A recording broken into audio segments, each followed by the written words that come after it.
Hello and welcome to the show. Today I'm talking to you about my experience at the LVO because I had a blast, I tell you what. It was amazing. Let me go over a few of the things because there's a couple funny things. But really my LVO experience starts 6 weeks or 6 days before the actual LVO when I figured out that I had some time before LVO that I could work on this display board. And that was a crazy 6 days. Ending on Wednesday night. So it was Tuesday night, and we were supposed to drive down Wednesday, but we switched it around, and we were able then to drive down Thursday. Because I was going with my wife and kids. They were dropping them off part way. And so it's Tuesday night, and I had nothing done on the back of this display board. And we decided we were going to go down Wednesday. So I had a full day Wednesday, got the back of this thing done with the extra storm surge. I had painted that the week before, but all the back of this came together that Wednesday. And I got it done at like 11 or 12. And then I started editing the footage. I was uploading half of it. I had uploaded half of it already the days before. So I start editing the footage like, oh, I'm going to make this display board video. And then I'm porting more footage into the computer and it turns into 12:30 and it's like, okay, in a half hour, this footage is going to be on the computer. So why don't I stay up and wait for it? So all of a sudden, before you know it, I'm editing the video and then it's 7 a.m. and my wife's coming down to the basement where I'm working. And it's like, well, here comes Thursday. No sleep on Wednesday. So I started with the all-nighter Wednesday.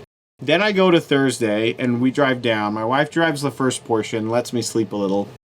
So I'm kind of sleeping off and on in the car.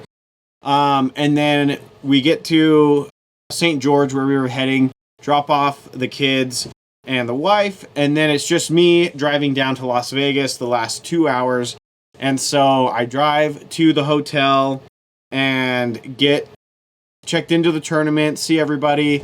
And then what I did is I had just barely finished this display board that Wednesday night, and I didn't have time to clear coat it, which it really needed, because the paint can be like sticky if you don't clear coat it, and I didn't want my model sticking to it. So I remember this finally in the parking lot, and I pull this out in the parking lot. I had brought 3 cans of clear coat, 2 of which were kind of half empty, half full. They didn't have a lot left. But then I had another one of a brand that I don't normally use. And so I had used up the 2 that I know and I normally use. And then I had this extra one and I'm like, well, if this screws up the display board, I am toast. But I used it and it was fine. It worked fine.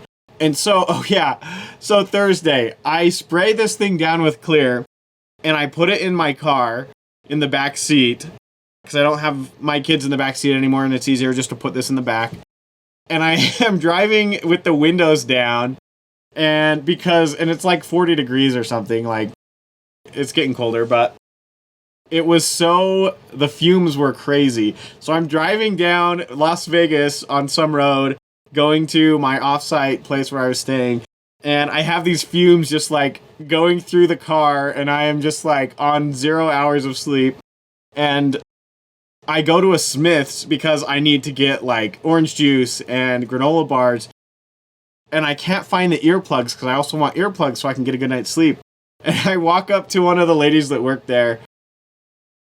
And I was like, do you have earplugs? And I'm sure they're like, who is this guy with like orange juice and bananas and granola bars asking about earplugs? His eyes are like bloodshot, which they were. And I'm like, no sleep, right? And so anyway, they couldn't find him either. We all, and then we had like 3 workers with me, just like walking around Smith's. It was really slow anyway, but we finally found them in the makeup section. And they're like, oh, here they are. They keep moving these things around. And so I finally get these earplugs, go back to the place, and it's late. I'm tired. I earplug up, and I'm just like, I pass out, right? Because I have to be back at the Rio on Friday morning at 8 a.m. to do the paint judging. Anyway, the end of that story is I made it on Friday. And this is Fridays when it started. I've got to tell you guys, it was amazing. It was so fun to see thousands of wargamers in one room. The last time I went was 2018, so it's been about 4 years. But just being able to be in a room with all these people who share your same passion. And really what made the entire vacation is when people would come up to my display board, this gigantic thing, and they'd be like, whoa, did you make that? That is so cool. And I'd be like, yeah, I totally made this. And they're like, can I get a picture? And I'm like, heck yeah, man. And so people were getting pictures and they were like, oh, I love this. And they were really just, giving me props for making it. And that itself is what made the whole vacation. Like, to everyone who came up and appreciated my display board and talked to me about it, you people, I love every one of you. It's so amazing. I met so many amazing people. I don't want to name names because I know I'll forget somebody. So I get into playing games.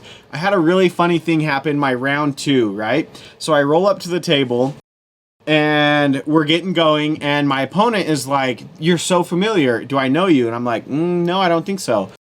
And then, we figure out, hey, where do you live? And hey, what tournaments do you go to? And he's listing off, hey, do you go to this one? Do you go to this other tournament? And I'm like, no, I don't go to any of those. And so we get to playing, and I do my first turn, and then it gets to his turn, and he starts playing. And the second he, starts playing and, saying stuff and moving around, I'm like, oh my heck, I know this guy. You're so familiar to me.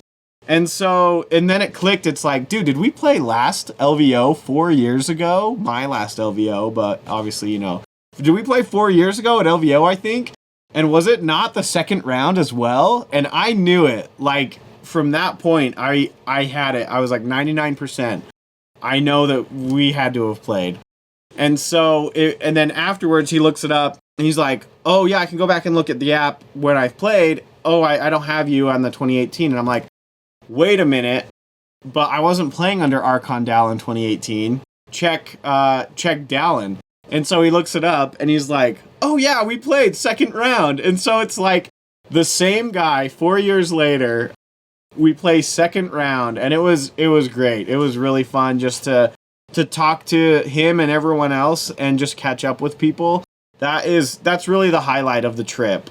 I was playing Old Tau, as you can see. And I mean, I went 2 and 4. That was fun, but really, for me, it's not as much the win-loss ratio as it is am I having a good time? Am I hanging out? The number one thing is, are people appreciating my hobby and am I appreciating theirs? And that's really that's what really fuels me, is being able to see the amazing armies and the amazing painting, which it was phenomenal. And then being able to show off my hobby and having people really be interested in it. It was amazing. I loved it. And so I played Saturday as well, and that was a blast. One huge highlight from Saturday is my friend Amory from Hawaii. He had delivered 2 giant bags of chocolate-covered macadamia nuts right to me playing at the table from one of his friends in Hawaii. I really appreciate that, Amory. You are the man. Those were delicious. I was able to share them with my opponents later in the day, one of which was Christian, who actually plays in my area. So I got to play a fun game with one of my local guys, get to know him better. That was a lot of fun. And then Friday was doubles. If you haven't played doubles, it's highly recommended by me. It's my favorite event. I played with Lou Rollins, who is an amazing guy. He's so awesome. And he did Death Watch and I did Tau, so we were teaming up, the anti-Xenos with some Xenos. But doubles is so fun. It's so laid back and chill. I mean, we really only got 2 turns in for most of the games because we were just, having a good time, which was totally fine. All 4 of us at the table were just having a good time. We met some amazing people. Our last doubles team that we played against, one of the guys had built an Orctagon, or I'm probably butchering the name, but it's like an orc fighting arena. Oh, it's so amazing. I got some footage. I fought my Sergeant Pathfinder in I want to call it the Orctagon. In the orc arena. and I got some footage of it, so I am going to make a video of that. Pretty hilarious. This was how my display board looked at the event. I'll just give you another show off here because I can spin it on this doohickey thingy. I really actually love the Tidal Wall shield line. It's just for looks, and I think it looks so cool. I really love it as like a terrain piece for the Tau, with like the energy shield and the guy standing behind it. That's really cool. And then of course I've got the docked Storm Surge back here, just kind of chilling. There's like a guy jumping in. I do want to add more detail, maybe update that portion of the display board in the future. Just have it be like more people back there doing stuff, but that's what I got done so far. But yeah, people really enjoyed my board that I had made, and that really, like I said, and I'll say it again, that made my entire trip. So if you were at LVO and we talked and you loved my board, feel free to reach out on Facebook or whatever, because I'd love to just stay connected with people. So yeah, that was really my recap. Just having a good time, meeting people from 4 years ago again, meeting brand new people who are amazing, just hanging out, you know, having a good time, rolling the dice. All right, that's it. Thanks for watching. We'll have to do this again sometime.